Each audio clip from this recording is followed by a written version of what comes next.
I run away because usually when we're not in such nice surroundings, I have to like run away because my mum or my dad or my little brother will be like, "Hey, how do you finish this level in Batman Arkham Asylum?" And I'll be like, And you're trying to record. I'm trying to record with my boy Jordi, and he's not happening. But we're in such nice places. Such as people outside.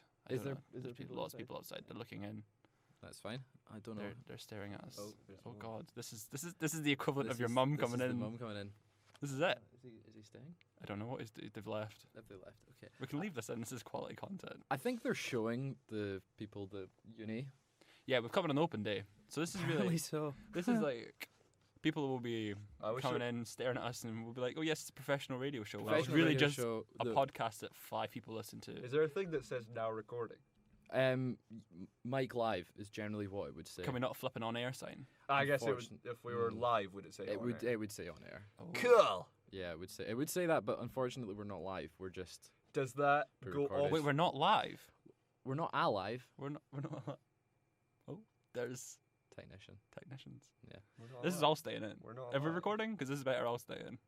Are we recording? We're recording. We're currently recording. We've been recording for 1 minute 22. This is our little conversation. What's up, everyone? Welcome to the Oh Hi Films podcast. I am your big tall boy, Jordi Steele, and I'm joined for the first time in 8 months by my co-host. Your guest? As okay, always, sure thing. You're a guest. Cameron, you've been demoted. How are you doing? Hi, I'm at CamzoOG on Twitter. Please follow me, thank you. Just got to plug myself. You've got to plug everywhere yourself. I go. Yeah. You plug yourself. And we're joined by Third Voice. That's my name now, Third Voice. On to news. Yeah. We're joined by the Fraser Porter. Bingo. That is me. Yeah. And like Cameron says, you've got to plug yourself everywhere you go, and I'm, the same. So it's the Fraser Porter Everywhere you go. on Twitter And I'm and Instagram. at Rio Jordi Steele. Now do your weird explanation Figure of it out. It's like a film reel, guys, I'm assuming. It'll be in the description. Because it's a film podcast. Hey, look at that. He's a film student. It's a smart boy. It's my actual name that you have to figure out how to spell. That's the hard part. It's Jordan. Yeah, it's a Jordan without an an. And it's just got an eye. It's quite different. Yeah. It's in the description. It's like don't bother. Jordi Alba or Jordi Gomez or Jordi El Nino Pola. But he's not Spanish, which is the big twist here. Is he's not Spanish? He's not. Yeah. Which is He could incredible. be. Well, could he? See. I mean, we can leave that to the listener's imagination. They might not know what he looks like. Yeah, Jordi, change all your profile pictures so they just kind of guess. ¿Dónde está lo buena la comida? ¿Dónde está la biblioteca? Culero. Me llamo T-Bone. Sí. Sí. Right. So how's this gonna work, Jordi? Since you're in charge. You're in charge. You're We've running forgotten. the show. I've forgotten.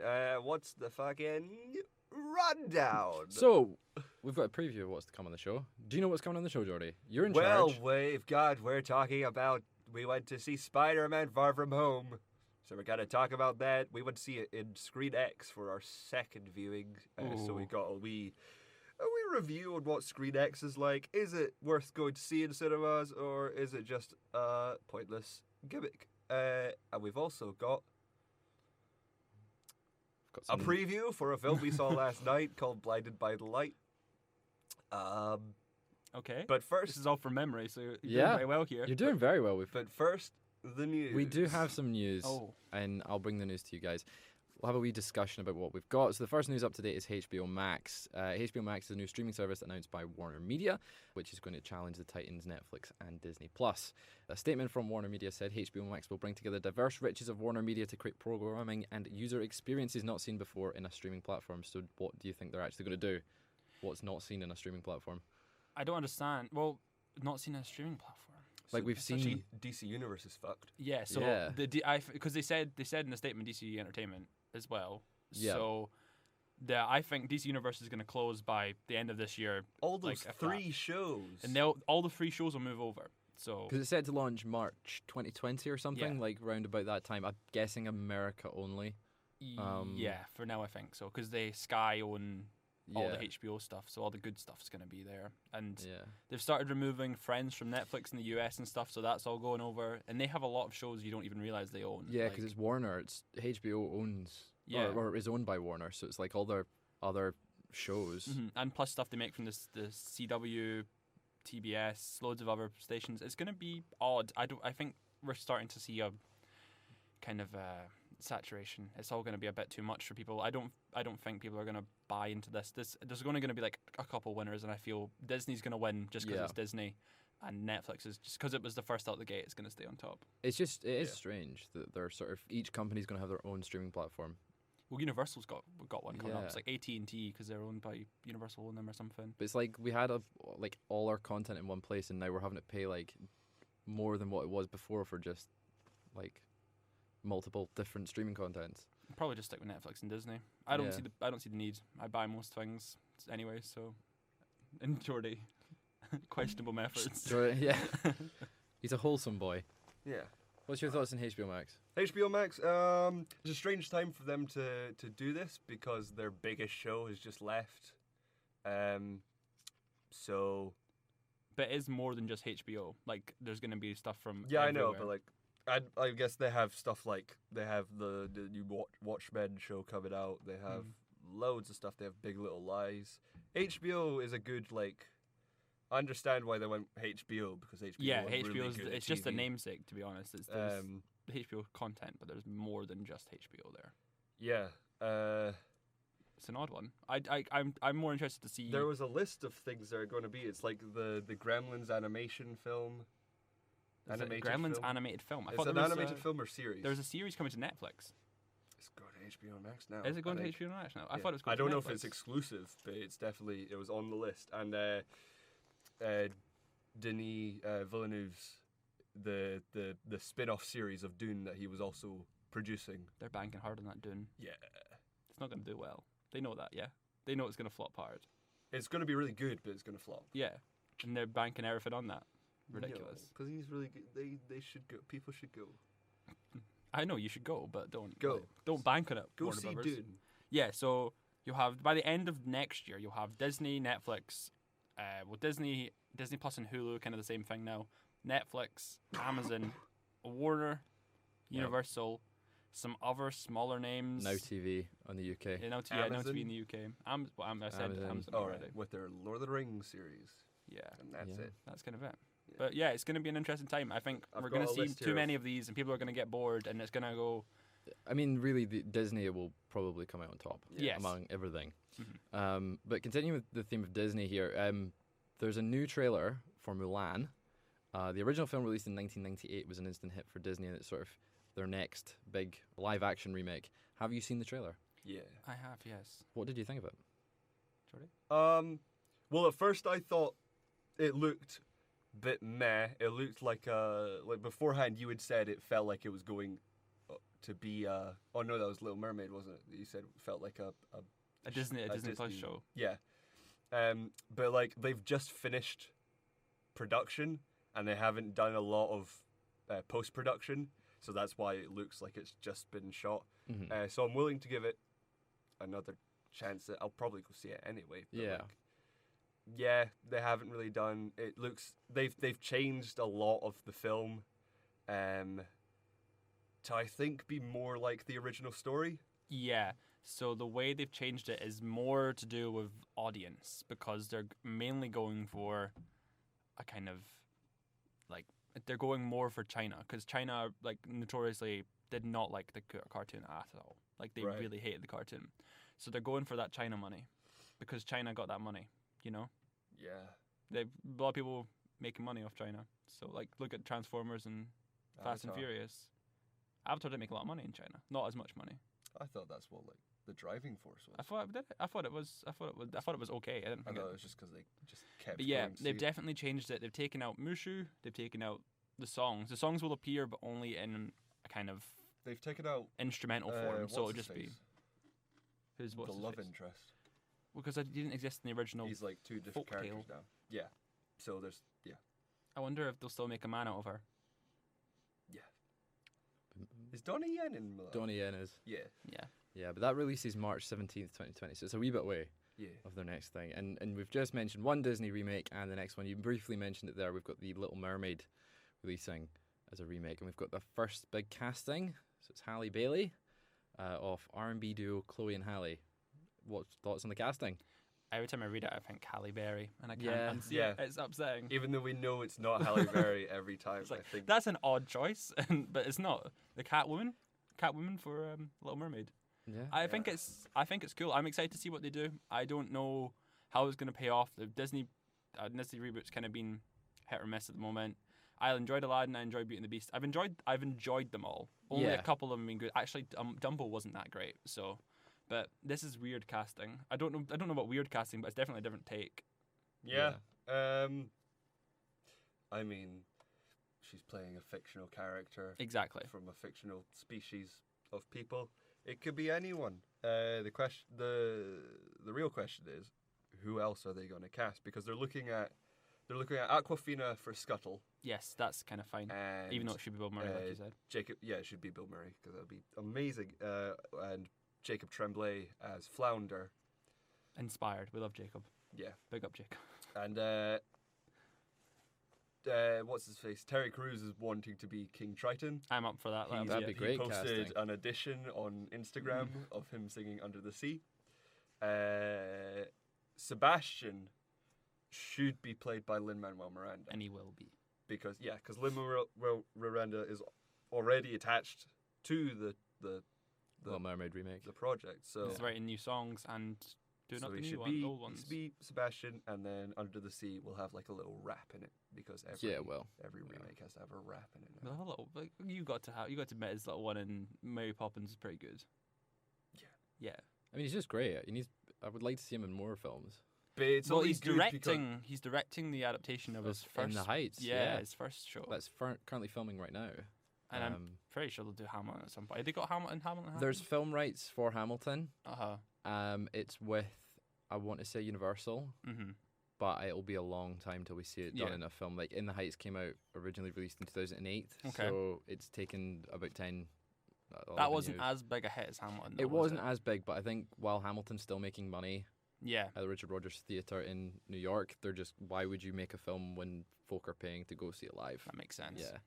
I'm hyped. I'm seeing it in London. So it's incredible. Incredible. We just need people to stop going to see. Going to see Hamilton. So everyone, then Netflix can release the filmed. Stage they've already filmed the stage version, but with the original cast. Just need to release it. Yeah. They do indeed. Original cast? They filmed it. In the Heights? For the film? Yeah. No, so Lin-Manuel Miranda originally played the lead character Usnavi, and instead it's now going to be played by Anthony Ramos, who played Lawrence in the original cast of Hamilton. As for the other supporting members of the cast, I'm not too familiar, but they've all been sort of involved in the Heights and Hamilton. Right. I don't know if Christopher Jackson's involved. I would hope that he'd be playing Benny, but I don't think he is. George Washington. The guy who played George Washington in Hamilton. Great time to make a musical, though. Since everyone's making money off musicals now. They are indeed. Let's do it. Should we make our own musical? The Oh Hi Films musical. I have IBS. I can't eat chocolate without needing to poo. Oh my god. I think. Quick, next news, please. Come on, go. Right, spoiler warning for Spider-Man Far From Home. If you've not seen it, what on earth are you doing? Go and see it now, because we'll be talking about it later in the show.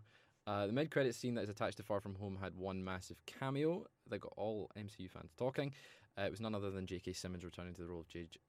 Jonah Jameson. That was quite hard to say. J's. There's a lot of J's. J. Jonah Jameson. J.K. Of course, he played the same character in the Sam Raimi trilogy between 2002 and 2007. It blew my mind. Oh my god. I kind of jumped. I literally went out my seat. The biggest reaction I think I've ever had, because I was just so excited. I didn't expect him. You guys saw him at the premiere or whatever. We'll talk more about this actually later on in the show. But the news here though is that it was very, very last minute. Okay. So John Watts, the director of Spider-Man Far From Home, spoke to Collider in an interview and said that the film had been done. It'd gone pretty much gold, and they'd phoned J.K. Simmons up so that it wouldn't leak. Got him into a conference room at Disney, or somewhere in Disney. And just put a green screen behind him, and he was in the suit he walked in on for the meeting, and they just filmed it there and then. Damn, that was efficient. So it was shawarma meeting, like how last minute that was. So it was. It could have been done as soon as like 2-3 weeks before the film actually put in cinemas. Because you were saying some of the cuts are different in different countries. There's no Peter Parker coming up on screens in some countries. Yeah, and I think China's one of those where they don't show Peter Parker and they don't even say the name Peter Parker. I could be wrong on that one, but they definitely don't show the photo of him. It's very strange. So it leans like towards that. It was so last minute that some cuts were done and they just had to. Yeah. So Chinese audiences don't even know that his identity's been revealed. I believe so. That's mental. Wow. That kind of ruins the entire mid-credit scene. Yeah. But they did get it. They only got it like a couple days early. So that's kind of strange. Yeah. But they did ruin it for me. So what you gotta do? They can cry. But I think it's mad that it was like so last minute that like no one knew about it. Yeah, it's literally just been this and the shawarma scene that's been so last minute. Yeah. I can't think of any other reason they would need to, but like it's always fun when there's like a thing like that. Both of them we'll talk about later. Both the post-credit scenes are pretty mental for Far From Home. But yeah, was that a pun? What? Sorry, I wasn't listening. Okay. Well, it can be a pun if you want it to be. I don't know.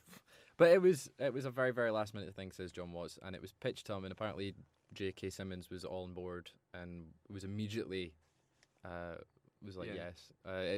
He's getting to be the person who outs Spider-Man or outs Peter Parker. So let's hope he's in the next one.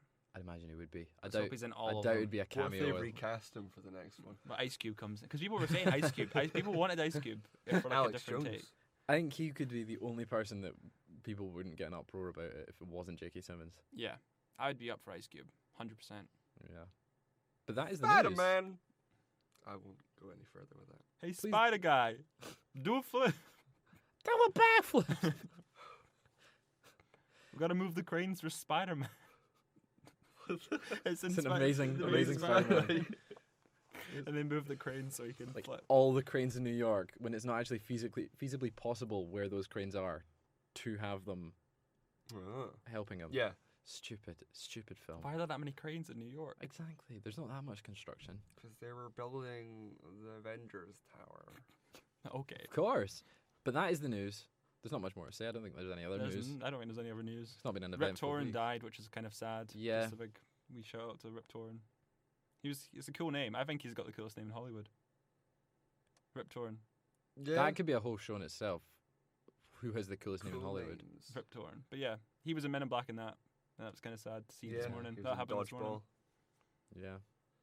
He was in like a lot of things that people don't realize. But up till like, I didn't realize he only acted up to like 2016. Did and he then stopped. Oh. He hasn't been in anything since. So he's been retired for. He was old though, wasn't he? He was like 90. 88. Yeah. 88. He was up there anyway. Yeah. So I'd imagine he retired and just sort of wanted peace. Brilliant. Yeah. What's next? What have we been watching? Peace in our time. What have we been watching? We went to a preview last night for the new film by... Hold for applause. Yep. Dynamic. Really, I'm getting. Gurinder Shada, who directed Bend It Like Beckham. Bend It Like Beckham. Yeah. There you go. We went to see Blinded by the Light. We did. Which is the new film by... You've already said Gurinder Shada.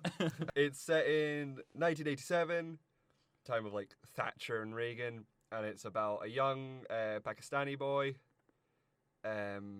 in Luton, yeah, just outside England. London.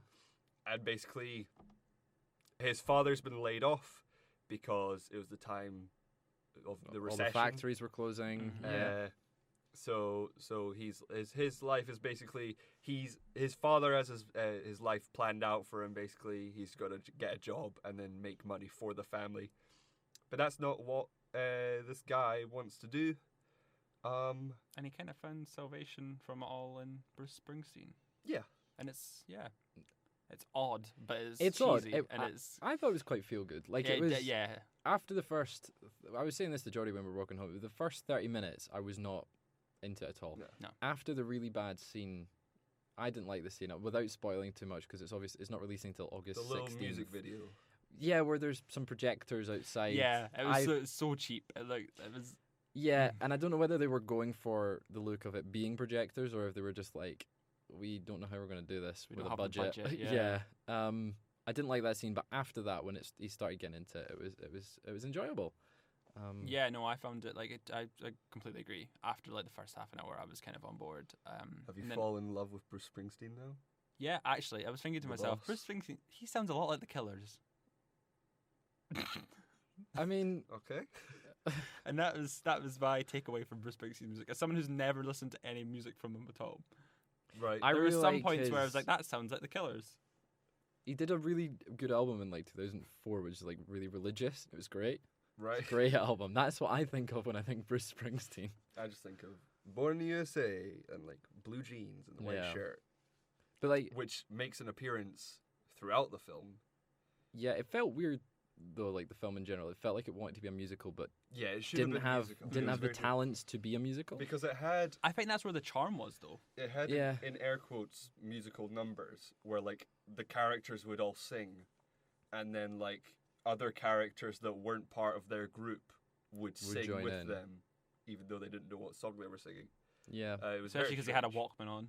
And no one else is listening. I mean, we can't. That bloody walk. Don't want to. There's one scene in particular that was really funny and really great with Rob Brydon in a marketplace. I thought that was brilliant. Yeah. Rob Brydon was fantastic in this. Yeah, he's always fantastic. Love Rob Brydon. Yeah. But yeah, no, it just was really cheesy. I felt it was really feel good. I had a smile on my face by the end of it.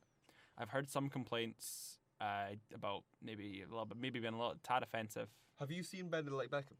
I've seen the first half an hour of Bend It Like Beckham when we watched it in Sockhead once. How similar is it to the first half of Bend It Like Beckham? Because I have a feeling it's very similar to Bend It Like Beckham. Actually, probably. Because Bend It Like Beckham is about a girl who wants to be a football player, but her parents are like, no. See, I felt it was very much like Billy Elliot. They're both set in Margaret Thatcher times. Good comparison. The dad doesn't approve of what the son wants to do. And then at the general story is the son trying to find himself but also trying to find the love of his father. It's very reminiscent of films like that. It's a relationship we've seen played out countless times. Yeah, it tries to do some interesting stuff, and some of it's quite clunky in the kind of things it handles. I think the Cold War stuff is all right, but yeah, some of the relationship with the parents is quite clunky. Mm-hmm. Performances were good though. I was not on board with the lead. I can't remember his name. I didn't like him for the first like half an hour. Then I was like, okay, no, I see what he's trying to do here. And then I wasn't overly. There were a lot of extreme close-ups on him just smiling. Yeah. And not doing anything else because it's like someone's talking to him, and it was very off-putting. Another off-putting thing was they take a trip and they take pictures. Yeah, and the camera that they take, it goes to, in a movie where it would like take a snapshot and it would like be a picture on the screen. Well, instead of taking like an actual from the picture perspective, it takes it of them taking a picture. So it's a Polaroid picture of them taking a picture of themselves. And it's very, very bad green screen.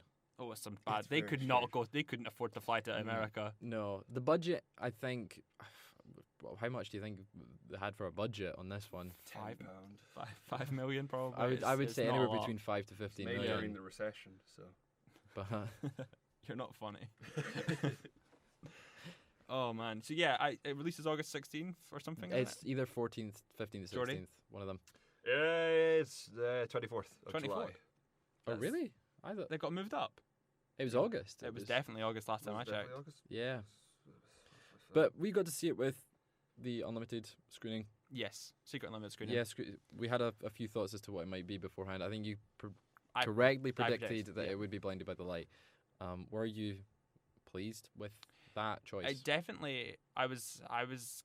sighed a little bit to myself when it came up. We were hoping for something a little bit more exciting. Yeah. But there's not a lot out that's feasible right now. It could have been. So that was my main prediction. But it kind of exceeded my expectations in a way because I saw the trailer. The trailer's atrocious. Have you seen the trailer for it? Yeah. It's really bad. I was just hoping that they'd use enough Bruce Springsteen to like get me through it. They did. But they used the same songs over and over again. They only used the same song a couple of times. But they used small parts of the same songs over and over again. And I don't know whether they used that for a reason to like always. It's like that's the song he connects with. Yeah. But there wasn't a lot of Bruce.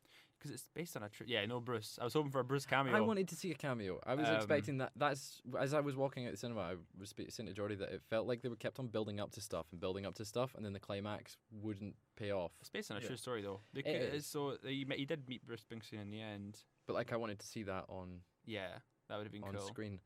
But we didn't get that. It makes there was a film I saw at the Glasgow Film Festival called Thunder Road, and it's about Thunder Road, the song, and I had no clue that Thunder Road was a song, so I was really confused at the beginning because he does a dance to Thunder Road, but they can't get the rights to the music, and so his CD player breaks, so he has to like dance to Thunder Road, and he just sings it to himself in front of a funeral. It's very funny. You should watch Thunder Road if you get the chance. Great film, that. Jim Cummings, legend. Would you recommend Blinded by the Light then?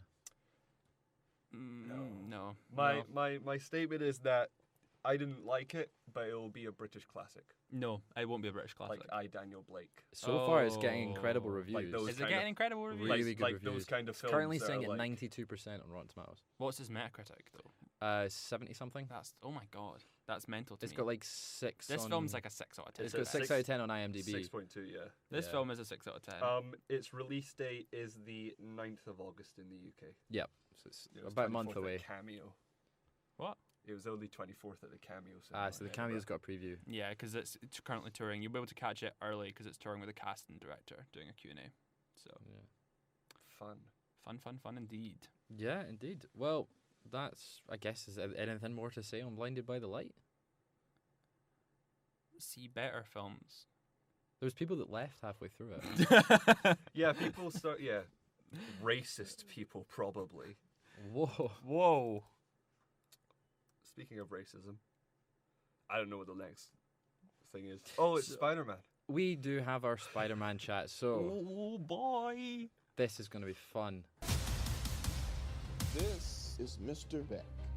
We could use someone like you on my world. Your world? Beck is from Earth, just not ours. The snap tore a hole in our dimension. You're saying there's a multiverse? We have a job to do. You're coming with. Ooh. We have the budget for clips now. We do. Yeah, we have. That's exciting. Professional stuff now. Yeah. We're like in a proper booth. It just kind of dawned on me there. We're in like a proper. This is a proper mic. It's got like a. There's fire in the booth right now. This is an actual radio station. This is a genuine radio station. It's a genuine radio station. So yeah, if you've been living under a rock and you haven't watched any of the Marvel Cinematic Universe, you should know that the most recent installment in the MCU franchise has been Spider-Man Far From Home, the first film after the massive Avengers Endgame. Is it massive? Still not beating Avatar. Not beating Avatar. It's not gonna. Oh, it's only the second highest grossing film of all time. I'm sorry. 2.772 billion or something. It's like 0.2 off it now. It's so close, but it's not going to do it. I have a feeling they'll should release it again. I think they will do another re-release. It will be like when the next Avengers comes out. Yeah, they do like a wee double bill screen or something. Would that push it? Probably. Would that add to the box? It depends on how big the film is they're double billing it with. If it's the same cut. It also does because Avatar has 10 million on it. It's beaten this Avengers has beaten Avatar in its first run with its re-release. Yeah. So Avatar's second release got it like another like 50 million or something. How far apart were they? Avatar, a year, because it was the special edition. All right. Yeah. Well, the special edition, I thought it was released whilst Avatar was still in cinema. No, it was like 6 months after it left. Anyway, we ain't talking about no Avatar. We talking about Spider-Man Far From Home. Do a flip. Do a flip, Jordi. Wow. That's incredible. You can't see this, but he just flipped in the tiniest space I just flipped twice. It's insane. It's insane the skill that you have over your body. So yeah, Spider-Man Far From Home. Peter Parker is back. Spoilers. Are you doing your plot recap? I'll do the plot recap. Okay. Plot. Everybody! Spider-Man's back after the events of Avengers Endgame, but he just wants to go on holiday with his classmates. They're going on a science trip. A very strange science trip. Yeah, to Venice. The science capital of the world. Duh. It would make more sense if they went to, like, Geneva. Actually, no, Da Vinci, innit? Yeah. That's why they were there. Like the Renaissance. But they make them tanks. He made like a helicopter. But did they do anything? Like sciencey on the trip? They were going to go to a museum. That was shut. But it was shut. Yeah. So they go all around the world, but their trip is hijacked by Sam Jackson. Nope. By Nick Fury. By Nicholas J. Fury. I just called the characters and by their name. Maria. Hell. This should have been where we played the clip, but yeah. Nick Fury contacts Spider-Man. They're all in Venice, coincidentally, and he introduces him to Quentin Beck, who is from another Earth, it seems. Earth what? What did he say? Earth 833. Well done. Home of the British Spider-Man. In the comics is part of Spider UK. Yeah. William Braddock. Thank you for that. Yeah. And what does he claim this Earth is? He claims this one is Earth 616, which in the comics is the main... The prime universe. Do you know what Earth the MCU is? Earth 1999999. 9. 5. Is it 5? It's okay. Pretty sure it's 5. It's an actual Earth. It's got its own like universe. Yeah. Like that's stupid. Odd that they gave it that. But yeah. It should so just like, be an adaptation. People are like, because 616. He was saying it's 616, we should have known that it was... Yeah, but I was hoping that meant they were like, all right, not Earth 1999, it's like 616. It's now proper. It's just an adaptation. Yeah, because spoilers, the multiverse doesn't exist, but it does exist because Feige confirmed it. Yeah, Doctor Strange kind of confirmed it as well. Talked about it for ages. But yeah, so Quentin Beck is a new hero that's popped up. People are calling him Mysterio. Which was picked off of the news when he's actually Man of Mystery, but... Yeah. He didn't have a name. I don't think he was going to have a name. No. It'd be funny if his name was like Fishman or something. Like Fishbowl Head. Yeah. So he's Goldfish Boy. He's come from another Earth, allegedly, and he's like, there are these monsters called the Elementals that they just come and they absorb elements from the main 4 elements: earth, water, fire, and air. Yes. And they basically like Avatar. They absorb that, and there's the chance that they absorb the Earth's core and just destroy the world like they did to his world, allegedly. So he's trying to stop it. He's trying to stop it here. And everyone's like, "Woo, yeah, cool." And Spidey's like, "Cool, I found a new sort of role model father figure in this guy because Tony's dead." Because Tony's in this film, So basically, I would say. Would you not say Tony's in this film? Like, I would, because he's like, he basically lingers over it. Like the idea of him he's is like in the film. So in this. He does appear in a flashback. No, he doesn't. He does? Barf. Oh, so he does. Yeah. But we'll get to that. So Mysterio and Spider-Man, they fight off the Elementals. But during one of the fights, a small piece of tech falls from the big fire monster. Molten Man. Which is based on Molten Man. Who, in the comics, is Liz's brother? Is it really? Yeah. Liz Toombs. She's not called Liz Toombs. Yeah, but like... But yeah, the person that Liz Toombs was based on in the comics, her There's a brother connection there, yeah. is. But yeah, so they do that, and there's the machine, and of all people, MJ, Michelle, played by Nietzsche, Zendaya. Zendaya. Is it Zendaya? Zendaya. I think she calls it Zendaya. Does she call it Zendaya? I think. I've heard everyone in my life calls it Zendaya. Either or. I think it's like airplane and aeroplane. It could be both. Airplane. So yeah, MJ finds this piece of tech, and she's like, oh, she figures out that Peter Parker's Spider-Man. She finds the tech before this that. Plot recap has gone on for about 6 hours now. Oh, you should watch Kind of Funny's plot recaps. They go on for ages. So yeah. She finds it. She's like, hey, you're Spider-Man. And he's like, no, that wasn't Spider-Man. That was Night Monkey. That was Night Monkey. Yeah, and she's like, no, I got this machine. And then it turns on, and it's a hologram of an elemental. And Mysterio fighting this air elemental. And they're like, what? But yeah, it reveals that Mysterio, he's been using holograms this whole time. He's been playing them, and over the course of this film, Peter has been bequeathed the final gift of Tony Stark, which is Edith, which is like this AI. Even dead, I'm the hero. Even dead, I'm the hero. That's what it stands for. In his glasses, which has this control over this massive sort of space silo. He must have launched that in the 5 years. There's like, it's a Stark tech thing which in has space. loads of like drones and stuff. Didn't do anything during any of the attacks. We're gonna get a Infinity lot War. of like, oh, he did it during the 5 years. Yeah, I imagine of the that. next, I imagine like, that was put up there Yeah. during during the blip, because they explain what the blip is in this as well, like what they call it. Oh and yeah, it stuff. starts off with a hilarious in memoriam. Yeah. R.I.P. Well, to all the fallen heroes. Yeah. So yeah, he's got the control over this massive army of drones essentially, which isn't like, that's not of all things to get from Tony Stark. Just like, I mean, I don't think it was just drones. that. No, Like, I think there was more to it. That's I think all they that's didn't important. explore what That's else all was that's focused on. in the film, but like obviously he has like a backdoor to all the security stuff. He knows who everyone is. It's sort of Just get all the Iron Man suits. Why didn't he give him those like contact lenses? Why didn't he just like make it a slopper Part of the update suit. on his suit? Yeah. what happened to Karen? You know, his Yeah, I miss Karen. I guess it's because he didn't wear that suit that much. What's her face? Jessica.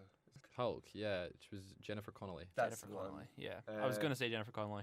Yeah. I was there. You were there. I You was- almost yeah, had it. I could she's see you gone. had it. You had it. She's gone. She's You're not, writing it on the whiteboard. Exactly. not- I was literally just. She's not in his trying to suit save him. anymore, I guess. I mean, he didn't wear the red and blue one enough to have an experience to speak to Why Karen. is Karen not standard in all his suits though? Although Karen was in the Infinity War suit. Karen was in the Iron Spider. Iron Spider, yeah. Was that Iron Spider? I thought it was just Friday. No, it was 100% Karen. It was Karen. Friday's Irish. Was it definitely Jennifer? Oh. Jennifer Connelly's Friday. Is Jennifer Connelly not Friday? Irish? No. No, who's Irish? That's Friday. No. Yeah, but like, I don't know is who that? plays that. No. Oh. I don't like the character or the voice of Friday. I think it sounds weird for Tony Stark's Iron Man suit. Yeah. Anyway, so yeah, he has this, and then he's like, the message that came with the glasses was, for the next Iron Man, I trust you. Next Tony Stark. For the next Tony Stark, I trust you. Yeah. And at the beginning, Peter's like, oh, he's meaning like, I'm the next Tony Stark, Yeah. and he trusts me. But then he's like, He oh, doesn't no, want it's- that trust. No, meaning- For the entire Yeah, film, he he's He's like, like, I really- don't want to be the next he Iron really Man. doesn't want to be. He's panicking about He it. just wants to be a friendly neighborhood Spider-Man, and he realizes that it actually means for the next Tony Stark, I trust you, as in I trust you to choose. The I mean, next does Tony it? Stark. I don't No, think it it doesn't. doesn't. I think But he's just that's how reading he, into it Okay. because he wants it to be reinterprets that. it. Yeah. Yeah. And he gives it to Mysterio. He gives away Uh-oh. Edith, and then he leaves, and then Mysterio. I mean, that scene. I think that scene was great, where you really are getting behind Quentin Beck. Yeah, I thought By the way, there was a Mysterio point. played amazingly by Jake Yeah, Gyllenhaal. honestly, he goes from like being lovely to then being an absolute maniac. He does changes both- character both completely. well. He changes, like, his voice changes. It's really good. It's a shame because I would have loved to have seen him actually be a good guy throughout Yeah. the whole film. I was actually expecting during my first watch. I was actually expecting them to not. They weren't going to change him this time. I No, know they that's probably wouldn't that's have. what's so great about it, because like as Mysterio, he was like this really cool like older brother figure where it's Yeah. like you just I'd have want- loved to seen that more. yeah, and then they ripped it away from you. And you were like, "Oh no, please don't leave Yeah. me." If only we'd seen that coming. I mean, I think everyone. that's why I thought they were going to subvert expectations. Yeah, yeah, leave Would it to be Spider-Man like, free. Everyone knows Mysterio's a bad guy. yeah. Like, is he become an anti-hero at any point? You would probably know, Jordi, if he has. Probably somewhere. I don't think so. He's not like. So it's like known he's for being- notorious for being a villain. So we all Yeah, he's expected him to turn heel, but I That wish they'd- wrestling there. in Yeah, the yeah, comics exactly. I that know that because introdu- he's mentioned that 'cause he's multiple mentioned it a times. lot. in the yeah. comics he made his debut. His story is that he was this hero, and then he turned out it was just holograms, and he was just an actor. And you mentioned his debut. Did you catch the Easter egg that alluded to his debut on the registration plate? Oh, there were loads of registration. Amazing plates. Spider-Man 28565 or something. Something yeah. like that. It Yeah. was when they're driving in Berlin. The registration plate is ASM, That's the one. There's an amazing. There's ASM in loads. Prague. There was one. Yeah. That's one I at caught the in Prague. beginning for the Sandman. Yep. There's one for Molten Man, for Hydro Man. So I think the one for Mysterio is when we go to Berlin. Right. But every other one before that is where the character. Berlin sequence though, brilliant. Insane. I love them. I love the illusions. So Peter and MJ, they figure out that Mysterio's a bad guy, and then Peter's like, right, I gotta go to Berlin to find Nick Fury. So he goes. We talk about the speech though that Mysterio gave first. What did you think of his exposition? Oh yeah, it was brilliant. It was amazing. I think it's the first time I've seen world building exposition that doesn't feel really the awkward. speech in the bar with Yeah. and it was they had actual backstories. It's like I can see why you're doing this, but like it. Yeah, he reveals that he has a team of people who are like Stark employees. Yeah, even bringing back the guy from Iron Man 1 who gets shouted in the face. Yeah. It's like, Tony Stark built this in a cave with a box of scraps. It's great. Yeah. And they've waited, what, 11 years to bring him back? Yeah. And they reveal that Quentin Beck was the guy who invented BARF, which is the technology we see at the beginning of Civil War, which shows so Tony Stark uses to create a hologram of his memory. Yeah. Ergo, why he's able to create holograms. Yeah, and then Beck was fired for being annoying by the sounds of it. He went mad. Unstable. Yeah. And you can kind of see that in this film. They called me unstable. Yeah, you sound like the Joker. Jake Gyllenhaal for Joker. That would the just rumor. be. That was that a like, rumor? That's been a rumor for years. That was going to be before it was like. But he was also Joaquin meant to play Phoenix. Spider-Man. Yeah. Yeah. He was supposed to take When- over for Tobey Tobey Maguire Maguire. when he got hurt injured, his yeah. back. And you could see they look the same. Yeah, I would have noticed. Yeah. Maybe we would have had Spider-Man 5. It's like when you put. I would have noticed. It's like George of the Jungle when We Brendan need Fraser. Spider-Man 4 changed. first. Yeah, but we got Spider-Man 4, 5, 6, 7. I think we'll be on loads of Spider-Man with Jake Gyllenhaal taking over. No. Damn. Because we still would have had 3. Sorry, you were in the middle of your plot recap. Where were you? Yeah. He goes to Berlin. He goes to Yeah. Berlin. He To catch Nick Fury. Nick Fury finds him. It seems. Yeah, He catches him takes straight him at the train to the station. Shield headquarters. No, it's Europa or something. It's like It's like some European secret- security Isn't service. that European Shield. Luc Besson's studio? Europa. Or Luc Europa. Besson, disgraced movie director Luc Besson. Yeah, and Google him. But it turns out it's all a hologram. There's not one there, and Nick Fury gets shot by a drone, and Mysterio's like boo, and then like Literally, just goes boo. and there's this amazing sort of dream delusion illusion hologram sequence, which is sort of akin to like the Scarecrow level in Arkham Asylum. Yeah. In which Spider he's seeing all these visions. He's seeing like he's on a giant statue of the Captain America shield, while a giant statue of Mysterio stands above him. He's constantly falling because he's running around still in the real world and just he can't see, so he's falling off buildings, and he lands at the grave of Tony Stark, and then Tony Stark comes out of the grave. And it's just mad. It's mad and so well done. I loved it. And It's my favorite part. Just parts an of the film. amazing, an amazing like twist, because like we think, Mysterio's gone, and then he gets shot in the back or tased in the back or something. Yeah. By Nick Fury. And then it's not Nick Fury. Yeah, Nick Fury's like, right, we got him. He's got a team. They're gonna find all the people that you've told. Who are they, so we can protect them? And he's like MJ and my friend Ned. Possible Nick's girlfriend. Yeah, and then Nick's like, "Ha, you fool! I got you again." And maybe, it's Mysterio. Yeah, it was great. Nick Fury just straight up not in this movie. Yeah. And then we get more dream stuff, and then he gets hit by a train. Spider-Man gets hit by a train. And it was quite graphic. Like, for a he's Spider-Man got film. like a bloody hand. Like, he full on ragdolls and gets hit by the train. Mm. And then I had blinked both times when it happened because I missed the just train. missed it. I just missed it. And he survives, but he climbs aboard the train, and he just passes out, and he wakes up in the Netherlands. Yeah. Nether regions or just the country? The what? The Nether He regions. wakes up as That's nether not- regions. Netherlands, which is like famous for everyone just being really nice. I didn't know they were famous for being nice. Yeah, they're like Are they really nice. They're really nice, and they're really good at English. Oh, lovely. And just other languages. So he wakes up in a Netherlands prison. Shout out to the Netherlands. Exactly. Big up the Netherlands. Go and follow them on Twitter. What's up, Sib Sherpenzeel? So he wakes up in the Netherlands. He escapes from prison very easily because everyone's just like, Go ahead. Go ahead. Gets a phone off a kind man, and he calls Happy Hogan. Do you know where he is? Buka Plonderdijk. Luca Plonderdijk. Yeah. He's in the Netherlands. And he calls Happy Hogan, who throughout the film we've seen hints of him and Aunt May having a relationship. Yeah. Do you know what the weird thing is, though? We see when Happy arrives. See, before the battle in Civil War, I mean, Spider-Man or Peter Parker had a Tommy Tank in the hotel room, like with his old web shooter. All that German porn. Like, so much German porn. If you're about to go into battle. I'm a Christian boy. I'm a good praise Christian be to boy. Jesus. Praise be Jesus. I'm wholesome. It's perfectly natural in the weirdest I thought it was quite funny the way they did that though. Yeah, he needed to prove. He's like, shut up. It's like, we don't want to hear this. The next scene is the most touching scene in the entire movie, Yeah, and I've got the most effective scene in the entire film. I think it was the best scene. Yeah. So they go and Happy gives him like this sort of speech that is like, you're never going to be Iron Man. So basically, just be the best you can. No one will can ever live up to Tony. Not even Tony. Spider's like, okay, let's go kick some ass, and he's like, but I need a suit.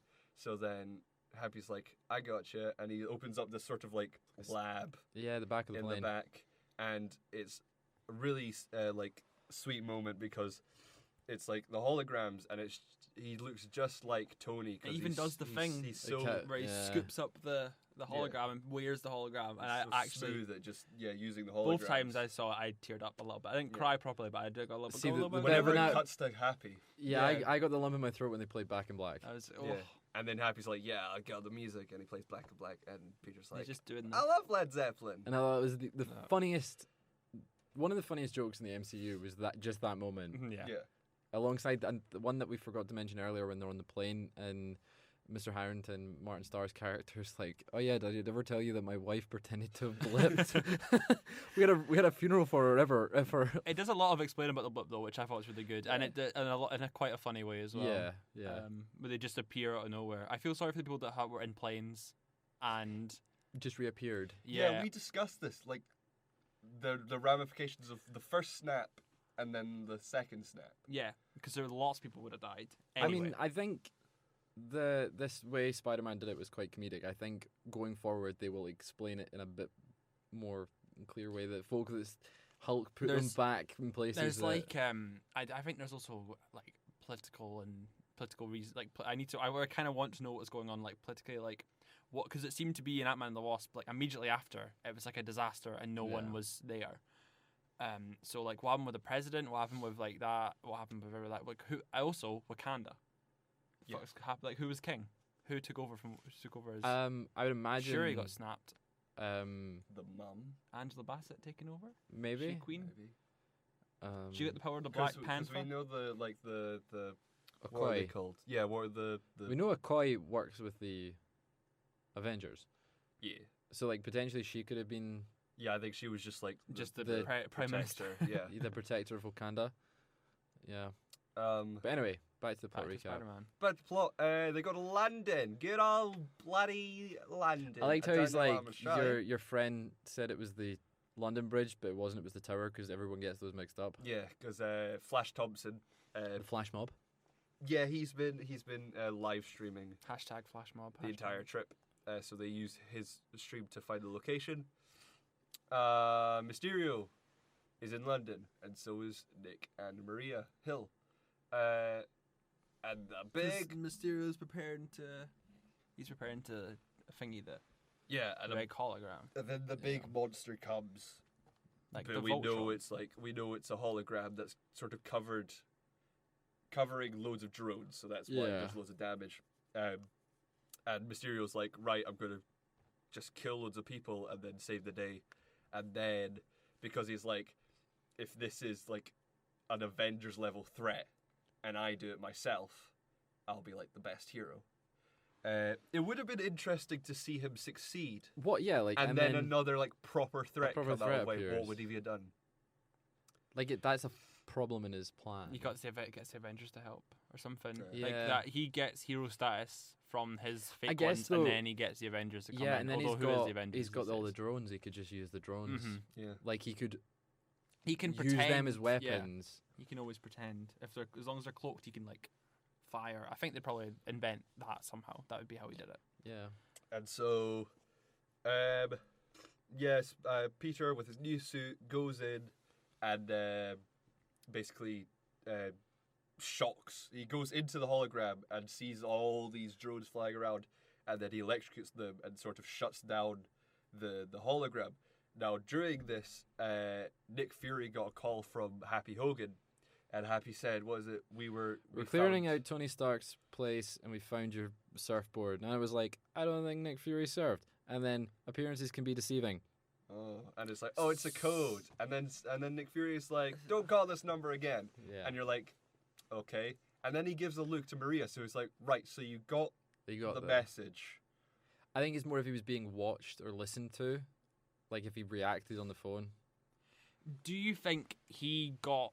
I was thinking maybe he got worried that they were on to him, like they were on to because they're Skrulls. It's Talos. Because they're Talos. I was wondering if they didn't get the message immediately because it seems like he doesn't understand what's going on. A little bit, and then he gets Maria to go up on the roof. It was a weird. I think he got it. I think he got it. I thought he got it, but it was just weird that he said like, "Don't call this number again." They could have just not done that. Yeah. And then him looking at Maria would have been like, "All right," so he understands the message. Yeah. So when the hologram shuts down, a drone appears in front of Nick Fury because it was just planning on killing him. But Maria Hill had gone up to the roof with a rocket launcher. Rocket launcher, and just shot it right in front of Nick. That's very sturdy glass. Yeah. So yeah, that's Nick saved. And Mysterio's group is like panicking, but Mysterio's like, "Don't worry, I still have a plan. Just get the drones to kill everyone then." So they chase after the school group, which includes like MJ, Flash, Ned, Betty Branks, and Brant, and Happy. Yep. And they go to the Tower of London. Yep. And they fight off things. They fight off drones. And Spider-Man fights off drones. That's the inside the drone when he's taking down the hologram. I've got to say, is pretty cool. Like that whole fight sequence was fantastic. Yeah, I'd say. Yeah, the entire fight sequence. I think the entire London is probably one of the better solo film, like really good fight sequences. The action set pieces alone in this film are brilliant. I love the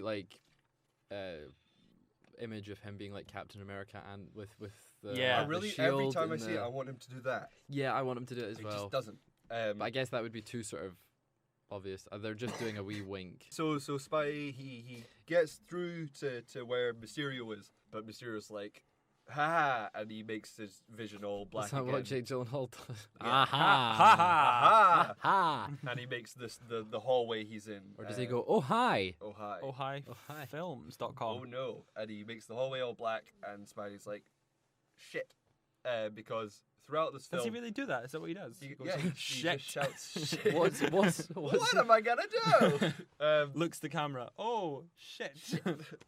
What does he not have? He's been struggling with his Peter tingle. Yeah. Oh. He didn't have a problem with it before the battle in Berlin, though. So I don't know why he's got a problem with it now. I think he's just overworked. After the snap. Is he just not? He's not. Because he's just overworked. Because he because his spider sense is like freaked out when he was dying because they knew he was gonna die. So he was the only one that was like freaking out. But it worked in the end game. The end game battle sequence. I think it was just worked up over the death of Tony. I think it's the death of Tony, and he's stressed because he's got so much. Because that's basically the entire thing for him. This film is the fact he is trying to live up to stuff that he is. Yeah, he doesn't feel he can. So he uses the power that movie characters use all the time, which is the power of closing your eyes. Yeah. And then he gets his powers back. It was awesome though. And then he's able to hit the drones without seeing them. One of the worst sequences in ScreenX as well. That was one of the worst bits in ScreenX. We'll get to that. Okay, I know we're getting to that. I just want to let you know that's the worst bit. While he's punching out drones, one of the drones shoots Mysterio, and then he dies, or so we think. Yeah, because while he's like giving his last speech to Peter, Peter senses that Mysterio's not actually there. He's beside him, and he grabs the gun before Mysterio can just shoot him point blank in the head. Badass. Yeah, it was very badass. And then Mysterio dies. Maybe. We're not sure. I don't think he's not dead. People Sinister believe Six. anything. He's a master of illusion. He's not dead. You don't think he's Sinister Six, though, do you? I think with everyone that's going to be in Sinister Six, with all their proper powers, or like I think he'd be a good addition. Even as like a tech guy or something, like, he can make people. He can ruin people up. Like he can make people think things. He's a very good guy to have on the team. But like Vulture doesn't have powers. He just has a suit. Yeah, but he's scary, and he has a suit that like shoots things, but, like, and like he can grab people and like kill them. Mysterio's just like, we know how to, like, Spider-Man knows how to defeat him now because he just uses his spider sense to sense. Maybe he'll think of a way that doesn't have a spider. I think he'll be there. Be a bit repetitive. I think he'll be involved somehow. But yeah, so we had that sequence, and then that was about it. They go home. MJ and Pete get together. Yeah, they get together. Yeah, they have a really weird kissing scene. It was cute. It was cute. It was it's like exactly how high school would be. I wouldn't know. And so ouch. They return to, in air quotes, Newark Airport. Well, so right, yeah, I thought it was Stansted. It's not. Is it not? I think they actually filmed it in Newark. It's just identical. Is it? To Stansted. It looks like Stansted Airport. But when you said it's not Newark, it didn't look like the Newark that I had been to. Yeah, it didn't look like the Newark I'd been to, but I think smaller. it might have been Newark. They've definitely filmed it Newark. It was a new bigger. terminal. Maybe they built a new one. Maybe. Yeah, the last time I went was like 2000. Yeah, it was there 2015. So. Never been. So that's the film ends. Everything goes back to normal. Starts with the first time we've actually seen. And the credits roll. Well, first time we've seen like Tom Holland Spider-Man swing through Manhattan. Yeah, like, we've never seen that. It was so nice. And I thought that was fantastic. I think he was perfect. I want more of that, please. Yeah. And we got a cute little like Easter egg of the teasing Phase 4. Yeah, I saw that in the first one, and I actually jumped a little bit because I was like, yes, because it was like we are so excited to show you what's to come. 1, 2, 3 question mark. And the internet went mad, and they were like, "It's Fantastic Four." And we're here to tell you that it's not Fantastic Four. Maybe Fantastic Four will be in the next phase. I don't think there's a little girl riding a bike in Fantastic Four, or a dog. No. So I don't get where maybe people are getting maybe that it's from. the Baxter Building. I think it's not. Who's going to? They're not building the Baxter Building. No, but the Baxter Building is a building. But they're reconstructing Avengers Tower. Oscorp. But like Oscorp's a building, so their same logic there would be. No, but they're building Oscorp. It's called Oscorp Tower because it's owned by like Oscorp. the Baxter Building. The Baxter Building's Building's just called the Baxter Building because it's Baxter owns it, so it's not. Yeah. So they could. It doesn't have to be. It doesn't have to be a certain. Because that would mean like. Have you seen what the Baxter Building looks like? Yeah, but one building. Just in New York. We've not had anyone. We could call it the box. There's been no Baxter Building so far. Fantastic Four for ages, mate. I know, but I think they'll announce it. It'll be the one more thing on at Comic-Con. I think. One more thing. And they'll be like, okay, what else could we launch? And then it goes like, and then a flamed 4 comes up, and you're just like, yeah, that's excited. And then to 2026. 2026. 2024. Oh, in 20. And we only get them 10 years apart. So all the Fantastic Four movies are 10 years apart. 2024 makes sense though. 4 years apart. Based on the no, because it had to be 2024, 2034, 2044.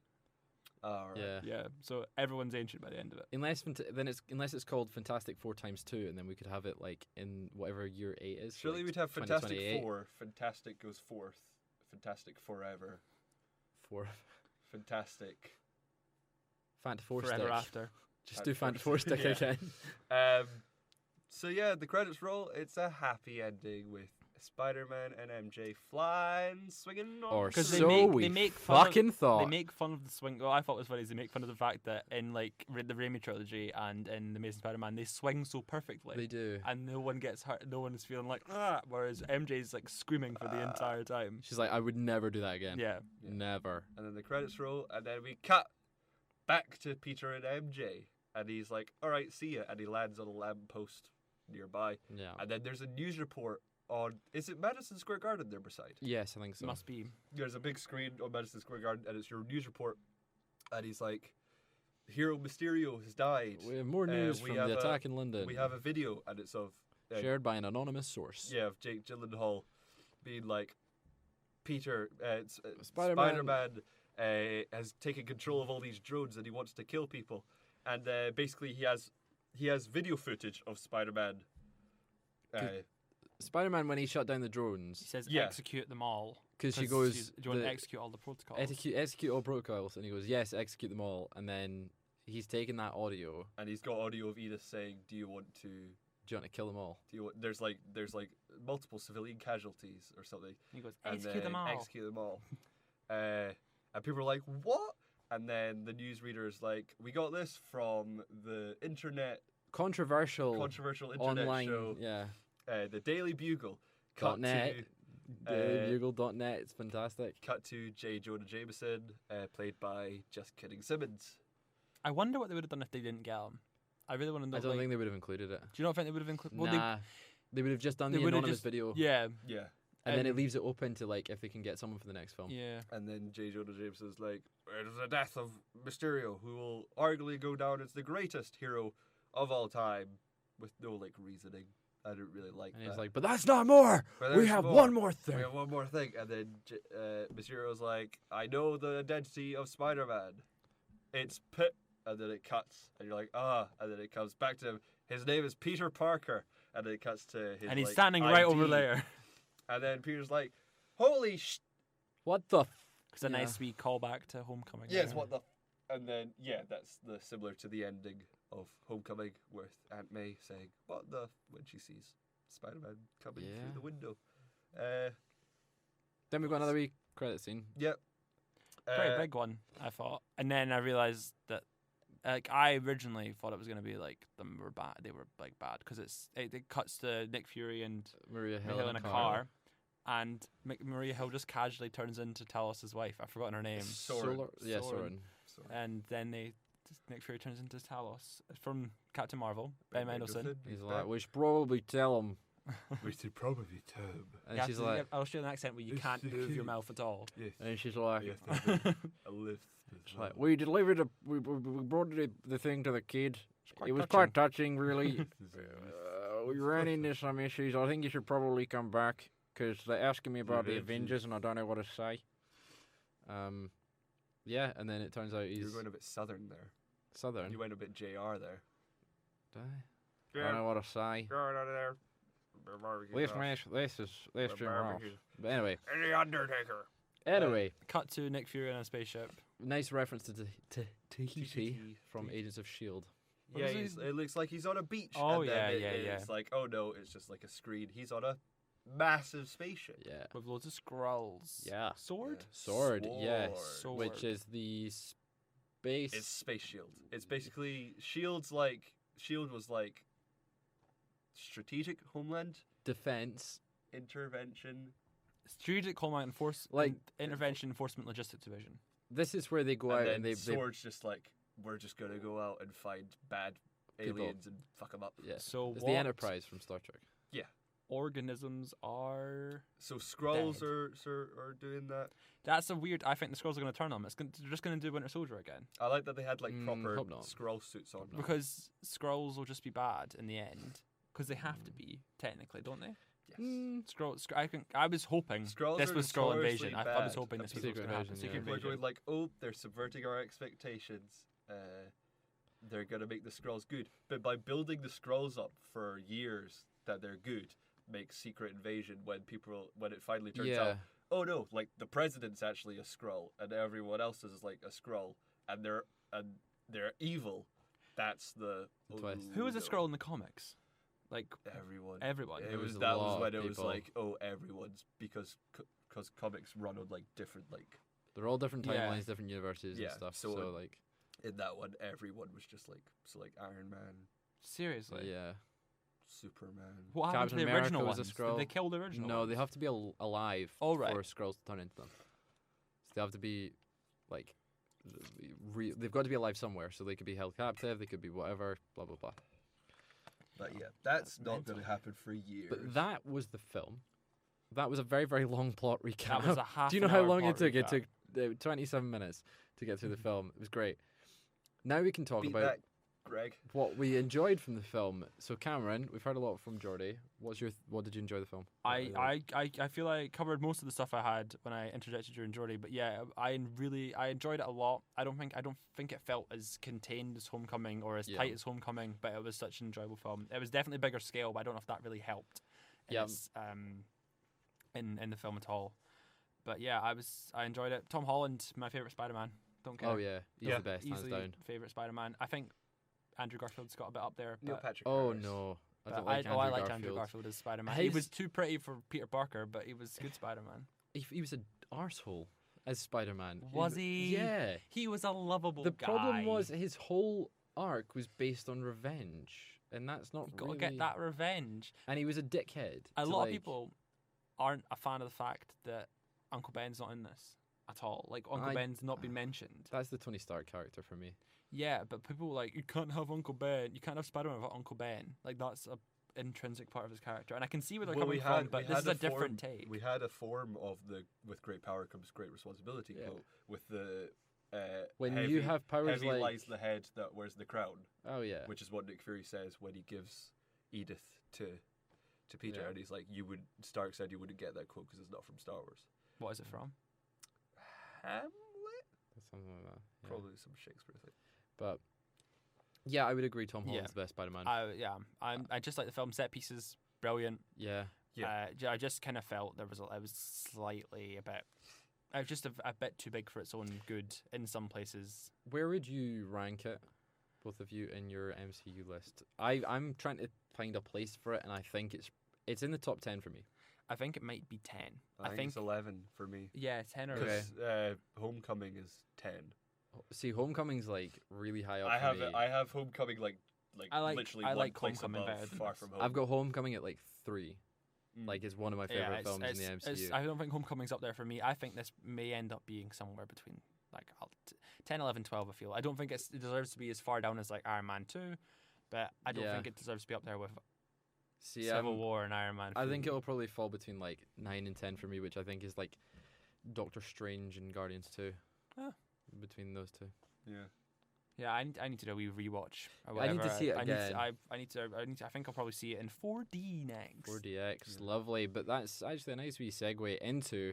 We had our second watch, so we've seen the film twice, and we went to see it in ScreenX for the second time. Yeah, because we, for like a year now, we've been hearing about ScreenX. We've been hearing about the idea of ScreenX and ScreenX. Yeah. And people being really excited for it. Well, Cineworld told us people were excited for it. I don't know if anyone was actually excited for it. Don't know about you, but I've never quite been excited about it because I see it as pointless. I told you there was a point where I was excited for it, and you were really excited. I was excited. I was excited because I love gimmicky technology like that. Yeah. I was really excited to try 4D when it came out.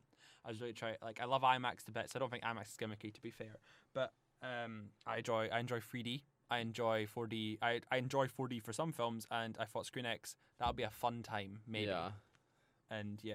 Like so you said, for those pointless. that might not know what ScreenX is, it's like the side walls of the cinema are projected onto as well. So it's you get 270 degrees of vision of film, and it's IMAX, but instead of it being vertical, it's horizontal. Yeah. But instead of being actual footage from the movie that they've got left over, because when IMAX expands, it's usually either it's usually CG scenes, so they always do CG scenes as a 16:9, whereas this is like they've made it, they've added in their own fake stuff at the side, and that has very, very varied results. Yeah, very varied results. mostly terrible. Mostly terrible. But the short at the beginning... Short was incredible. Short was really good. Well, yeah, because that's obviously a fully CGI thing made but it was made for 4D. It was made for 4DX and ScreenX. We only saw it in ScreenX. And I thought that was great. There was as soon as we saw that, I was thinking, okay, this is going to be really, really good. This is going to be incredible. It was first person. The car was shaking. You felt like the room was shaking. It was mental. And then the film starts. Yeah. And it wasn't the whole film. And the guy at the kiosk, when I went up, he was like, 70% of the film is in ScreenX. I don't feel it was. No.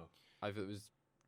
Not even most of like the fight scenes. Yeah, no, a lot of it. That's what really confused me, was the fact that they chose really odd scenes to go ScreenX in, and then they cut out again. Like there was a point where with Molten Man in Prague where you were like, I leaned over to Jordi and was like, this is prime real estate for ScreenX, and they're just ignoring it.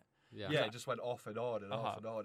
It was really, and it was so distracting as well. Yeah, I didn't enjoy it. It hurt my eyes after a wee while, because it's like you go from like almost complete darkness to everything's bright. Yeah. And it was a bit... It was too bright.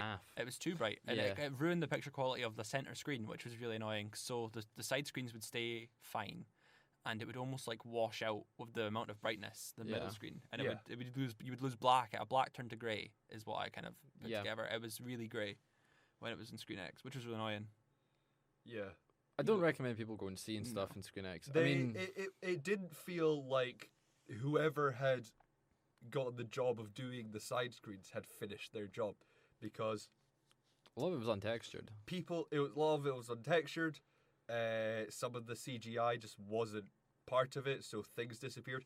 People disappeared as they walked off screen onto another screen, and some of it was just not well done. I don't know if it had anything to do with the actual projector, because it was mostly green. For the entire film. And like sometimes it was like there was a moment where it was like a shot, I think it's inside the walkway at London, the Tower Bridge, when it was just white. My god, it was like a white thing that had been cut out, but they didn't even fill in the London skyline at the back. It was just black and white, so it was really jarring. And there's a bit where he's walking through, it's like the camera's panning through the walkway, and it's clear that it's really terribly modeled, or just untextured models of the X's that are there. Yeah. Just gliding. A lot of people glide. People glide. People don't move like people. They glide. They just kind of go, I'm doing an impression of it, but they just kind of glide across like they're on a Segway or something. And it's a shame, because it had a lot of potential. Yeah, and it has potential. I still feel it has the potential. But I think the film has to be completely shot in that format for it too. Or at least given more time to fix it. Yeah. Because it was atrocious. You had pixelated statues. You had people. There was one in Venice where there was a man runs up some stairs, and before he gets to the main screen, it starts on this side, and it's just this man with his legs already like apart, like he's walking up, and he goes. It's like they just kind of. It's like South Park. They just kind of move him up instead of actually like changing the character. Yeah. It's so odd, and it's so jarring and distracting, and I just can't recommend it at all. It's not worth going to see Spider-Man in this format at all. Go see it in IMAX. Go see it in 2D. Worth paying. No. Yeah, like IMAX 2D. We or paid IMAX 3D. 4DX even. We paid what, £3? Yeah. For it, because we have unlimited cards, but with it's 11 quid. It's 11 for regular. It's not worth. No, that's not worth it. It's not worth it at all. How much is IMAX usually? IMAX is about 12, 13 sometimes. It depends for a student, isn't it? I don't know how much it is for a student. I think for a ScreenX it's about 9. For IMAX it's about, for student it's about 13, 12. I'd much rather go and see it in IMAX. I would say IMAX for this film especially. 4D, I'm going to go and try 4D at some point, I think, before it leaves. And that's £6 with our unlimited. Is that £6? Yeah. With unlimited. Because that's IMAX is cheaper then. Yeah. To go and see it in IMAX is cheaper than seeing it in 4D. Because 4DX, is that not an IMAX type screen? Is it not done in a like 4K? No, it's just I think it's just a standard screen with the seats in it. So there's no actual benefit to seeing it in 4D visual quality wise. You're getting the gimmick of the moving chairs. But yeah. We all hate the gimmicks though. Yeah. You can put up with 3D. You don't hate it to bits. I can put up with 3D. It's just the idea of surrounding. It wasn't like immersive at all, because whenever it did it, it made the room so bright that you could just see everyone below you and everything. It's supposed to fill your peripheral vision, ScreenX, and you're not supposed to look at it directly. And I can see where they thought to themselves, okay, we don't have to like try as hard. Yeah. But when it's so bad, it's distracting. You end up looking at it, and there was points where I was like, I'm just gonna see and look at what happens on the screen. And I just looked at the right side of the screen, and I was just watching what's happening, and it was just. I feel sorry for the people that were in that screening with us that hadn't seen Spider-Man before. Yeah. Because it seemed like there was. The people behind us were like big on it. Well, when I was in the queue to get a drink, there was the kids in front of me were going in for Spider-Man. They were like, "We've only got the ScreenX on at the moment," and they went in, and that will be their first experience watching Spider-Man, and that. Poor kids. Yeah. It's not a great format. The idea of ScreenX, it ruins the idea of imagery framing in film. Yeah. Imagery and framing. So like if you went to see like Godzilla King of Monsters, and there which was in ScreenX, there was like this perfect shot of Godzilla. It was beautifully framed of Godzilla, and then you just had this shite beside you. Yeah. Yeah, just smoke. Yeah, it would just ruin it. Yeah. Because they showed Aquaman in it as well. Like, they did a wee preview screening of Aquaman to start it off, and it was. I didn't see it, but I've heard things about Aquaman. Apparently, it's just blue for the entire time. There's nothing else happening, just water. Well, it's because apparently they used it to change. I was reading it last night. To show the divide between land and water. Like when they're underwater, it's like it should be so you're immersed underwater with them. Tell. Yeah, I know. And then when you're on land, there's nothing. It's black. That's mental. So I know it's incredible. But it's in IMAX, it's all in IMAX, isn't it? Or some of it's in IMAX. We saw it in IMAX, and it changed aspect ratio sometimes. Yeah, I have no idea. I'm pretty sure it changed. Every time it's in water, it's in IMAX, and every time it's not in water, it's not in IMAX. So I thought they were going to do in ScreenX. I thought they would just expand it for the moments it was in IMAX, but they didn't do that either. They were very odd with the way they pick and choose it. Anyway, I feel like we're running for like 2 hours now or something probably. Currently at 1 hour 18. Okay, that's not too bad. Yeah. What's next? I don't know. I don't have a program. Okay, so we've done our ScreenX thoughts. Yay or nay to do it? Nay. Definitely not. Biggest horse on the planet. Yeah. And then any final thoughts on anything else you've been watching? So what? I know, Jordi, you watched Stranger Things last week. I watched Stranger Things. And I know it's a film podcast. I don't watch Stranger Things, so you guys can do this. We can briefly just thoughts on it. Better than season 2, not as good as season 1. I would agree. I still recommend people go and watch it. It's great. Yeah. Yeah. Why have you not watched Stranger Things? I don't like Stranger Things. I watched the first. Well, I can't say I don't like it. I watched the first season and then never bothered watching the second season. Yeah. I think I half watched it as well. My telly was like half. When I watched it, my TV was broken. And that was like in 2000. Like when was that? 2016 or something. The first one came out in 2015. Was it? Wait, 2016. Yeah. So my telly was broken at that point because I just moved and it broke during the move. So I was watching it on a broken telly and then I just couldn't get into it. So. Yeah. Oh well, so that's one of the big releases recently. Jessica Jones season 3, last Jessica Jones season. Oh God, not watched it. I'm not watching that. Not watched it. David Tennant was in the first one. I watched it because David Tennant, and he was great. I liked season 1. Not watching that again. No. I recently got back from the film festival. I got back. I was getting back every night. Give us your top 3 films of the film festival. Yes. Well, you can find that online at No, Cameron. No, Never Look Away. German film in cinemas right now. Oscar nominated for cinematography. Great cinematography. Great performances. Yep. Very sad. Man, it's loosely based on a true man's life, and the man is the unluckiest man on the entire planet. Right. He goes from it's set through World War II. Okay. So and into the 60s, and it's just kind of heartbreaking, but also kind of you're just like, oh my God, how is this happening? Stop, because there's concentration camps. Yeah. There's everything under the sun. You're just like, oh my God, please stop. Aniara, that's another one I loved. A Swedish sci-fi based on a poem, a very epic poem. And it's like chaptered, and it's basically high life meets high rise. So it's like you kind of question your purpose, and also kind of like the whole high rise aspect of people being kind of not. I don't even. They're not trapped in high rise, are they? Are they trapped in the? Oh, you've not seen high rise, but it's kind of like how people react in a confined situation, and also what is our purpose. Brilliant performances. Really low budget, but they have loads of spaceship shots, and it looks incredible. Right. Third one, it kind of goes between Skin, which is this neo-Nazi film with Jamie Bell, which is really good. He's really great and absolutely transformative. And Boys in the Wood, which is this really funny comedy set in the Highlands with a group of Duke of Edinburgh people doing Duke of Edinburgh in the Highlands, and it's really, really visually interesting because it's done by a music video director. and yeah, it's just funny. And you've reviewed all of them? All of them are on ohifilms.com. Yeah, all my terribly grammatically terrible reviews. Fuck you, Jordi. But they're up there. They're up there. So yeah, and yeah, you can check them out there if you want, if you're bothered. There'll be more reviews. I was thinking about doing a Blinded by the Light one if you want to thingy that. I don't know. There's lots of stuff coming up on the website after this. This will be on the website. You're probably on the website listening to us. Yeah. So yeah, just go and have a look, see what's there. Midsummer was really good. Yep. Ari You Aster went to see that? horror film. I'm seeing that tomorrow. Okay.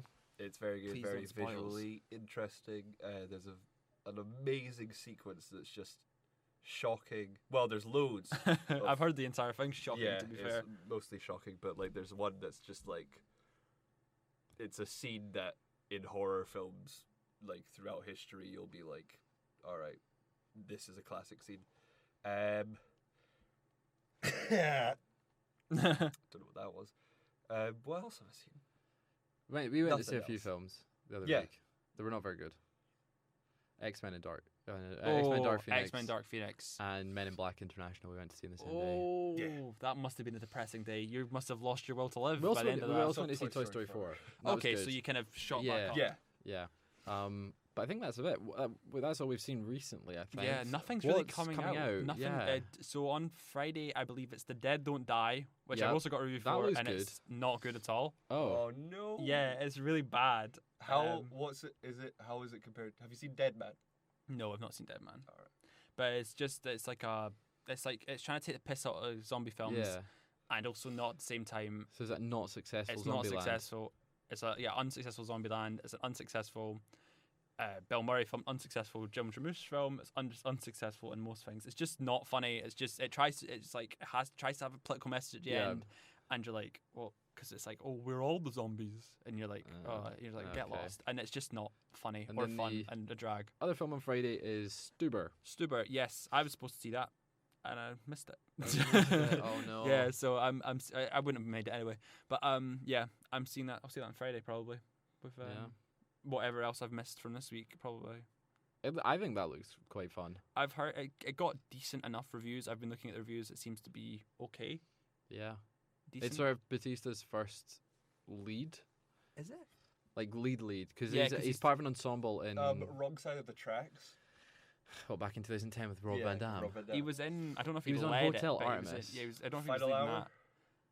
Final Hour. What's it called? Oh, the football one. Yeah. Yeah, I don't know what that was. Oh, he was the alright lead in film. that. And there's a pretty film good called film. Bushwick as well, which I think he Yeah. was leading as well. So he's done. He kind some. of leads indies. This is his first big Yeah. big blockbuster where Yeah. he's the main cell. by the Yeah, looks of he's it, the cell of it. Yeah. which is very strange for Batista. Yeah. He's good though. I think Well. he's improved a lot. Is he good wrestler? Yeah. Good wrestler? Yeah. We have fun He wrestling. was a good wrestler. Yeah, he retired. Did he retire? He retired Oh yeah, in he April. retired recently. I read about Yeah, that because he yeah. wanted to do the last So he's thingy. devoting his career to Hollywood. So Good for him he wants to get into because acting. I feel he's been the most diverse of the wrestlers to break. I think into he's better than The Hollywood. Rock in some way in terms of He's picked more interesting projects in The Rock because Yeah. he's done June and Blade Runner. Oh no, he's in June. yeah, he's doing June. He's June. Yeah. Yeah. He's done June and Blade Runner, and he's done really interesting indie stuff as well. Yeah, And he's done- Drax. And he's Drax, and he's done better Yeah. than John Cena he has. Yeah. very quickly as well. So yeah. John Cena's Cena. away in China at the moment, just Yeah. doing films and He's working filming there. something. Is he just doing Chinese films now? He's cut his He's- hair for something. So he's cut his hair because he's doing Fast and Furious 9. That's the one, yeah. Oh, So he's in that. So yeah. it means The Rock's going to be in the same franchise, which I think they're trying to get But they're John not- Cena. But and The The Rock's Rock. not going to be in Fast and Furious. Yeah, I 9. know, but like he's never going to be in the. he's Fast not and going to be the Furious main films ones. again. But if they're introducing John Cena, of course they'll do some cameo of him Crossover. in a Rock film. You'd hope. If Hobbs and Shaw does well, you'll get a sequel to Hobbs You'll and get a Shaw, sequel on Hobbs and Shaw. Yeah. and you'll think because that's out August 1st, isn't it? yeah. Maybe you'll have a cameo. Maybe they'll set up Fast and Furious 9 in that. Yeah, the Fast and Furious Oh, cinematic God. universe. I don't want that. I find them fun, but I just don't Yeah. want that anymore. Well, that's an I haven't upcoming seen film. A single one. Is that what else is out? There's like a Lion weird King Polish. in 2 Lion weeks. King is out. In There's a week and also a half. weird Polish film out on Friday as well. That's it. I didn't know that. Crawl is out today. No, Crawl's No? out in August. Is it? I thought it was. It might be releasing out today in some countries. It might be that. but Yeah. it's definitely not out today in Um, our country. there's quite a few. There's quite a few releases coming out.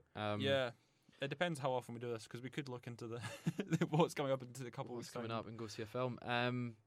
But I think that's it. Have you got anything you want to plug? Obviously, so apart from my Twitter, you've got your Twitter at CamzoOG. I'm if you want to find me on anything, I'm at CamzoOG most things, so you can find me there. I do a lot of the Ojai film stuff online, so I probably will end up linking this through the website anyway. So yeah, just have a look around the website, see if you want to read anything. Shares are appreciated, obviously. Yeah, always want very to share, because small. you've got YouTube as well. You've got YouTube, Ojai Films. Ojai Films is everywhere. Twitter, We're Ojai Films. everywhere. Jordi, what's your Twitter? At Real Jordi Steele. Do you want to do your explanation once again, like you did at the top of the show? It's real as in film reel, and steel as in the metal, and Jordi as in the name. Jordi Alba. Jordi Alba, yeah. Yeah. On Instagram, I'm at Jordi the Giant. Jordi the Giant. You should really change that to Real Jordi Steele, so you have You just synergy. have to have it all uniformed, keep it the same. Synergy. Get your brand And going. my mobile number. Do you have an Ojai Films Instagram? Yes. We do. That's Do there. Yeah, but we don't use it. I think I used it once. I used it today. Did you use it today? I For what? posted the picture. You should. Oh. You should use it. We'll get people following it. I Is didn't it just realise Ojai that. Films? It's just Ojai Films. Ojai Films. If you want to find us on any kind of social media, just look for either at CamzoOG, at Real Jordi Steele, or at Ojai Films. Yeah. And you'll find whatever. If you We're just, the first thing that comes up when you type in I did Ojai notice that Films. first thing on Google when you type Are in we the Ojai first Films, thing now? first And thing. Ojai Film. Yeah, you've got both of them as So the top search. someone saw the clip of Ojai Mark, and they just went, "What's the Ojai film?"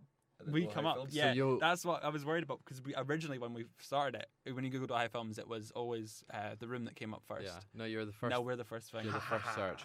So you've got that. People will be able to find the show. And you can find me on Twitter at the Fraser Porter. You're like our podcast dad. You kind of lead us through it. Yeah. Okay. I'll guide you. He's our podcast Daddy. sugar daddy. Yeah. So you were hosting at the start, Jordi. I think I've sort of just taken this bit here. You're our producer. Producer. You're yeah. our Kevin. Nick Scarpino. Yeah, but isn't Kevin like the producer? He sits. handles Yeah, he everything. sits on the shock mic, and then I guess. You just have to Um, laugh every so often. And we should be back soon. We'll try and do another one. I hope so. I enjoyed this. Yeah. We've got big plans. We have the It's great. equipment. Yeah, now that we have proper equipment. We can get it regularly We can- once we're back at yeah. university. And we can refine the format so doesn't go on for an hour and a half. we can do clips. Yeah. But you'll find Right. find it all. So goodbye, fun. probably. It's the beginning of a new phase. So do you end it by going oh bye? Because you say Oh, oh hi, Oh, No, I bye. just say Oh, bye. like fuck Just- off. fuck off, go back and It do just something. kind Yeah. of awkwardly filters out until it Aye. just ends. If you listen to this entire thing, what are you doing with your with life? your life. You're probably Sophie. In that case, hi Sophie. How's it going? Hey peeps. That's it. Because Sophie will Yeah. listen to this entire thing. Yeah. She's the only one. Bye. Hi, Maria.